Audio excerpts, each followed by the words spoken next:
Ce dimanche, à la messe, nous devrions normalement entendre les textes du 32e dimanche du temps ordinaire. Or, une autre fête va primer en ce 9 novembre, la dédicace de la basilique du Latran. D'elle, on dit que c'est la mère de toutes les églises. En effet, c'est le premier bâtiment chrétien officiel offert par l'empereur Constantin. Et forcément, les textes de ce dimanche vont nous parler de pierres, de bâtiments, de temples.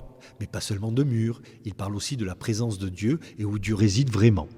Quelques repères. En 313, Constantin accorde l'édit de Milan, la liberté de culte aux chrétiens. L'Empire n'est pas encore chrétien. En 320, le même Constantin offre le terrain qui servira à bâtir la basilique.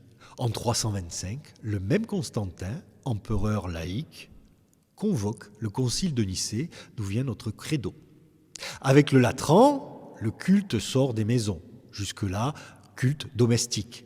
On passe du repas du Seigneur, simple et fraternel, à la messe, plus institutionnelle, plus sacrificielle, plus ritualisée. Et c'est aussi le début de l'alliance du trône et de l'autel, ce qu'on appellera le césaropapisme. Une histoire certes féconde, mais qui pose toujours la même question.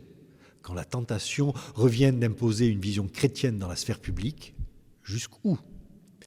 Et toi, tu penses qu'une foi peut encore inspirer la société sans chercher à la dominer ?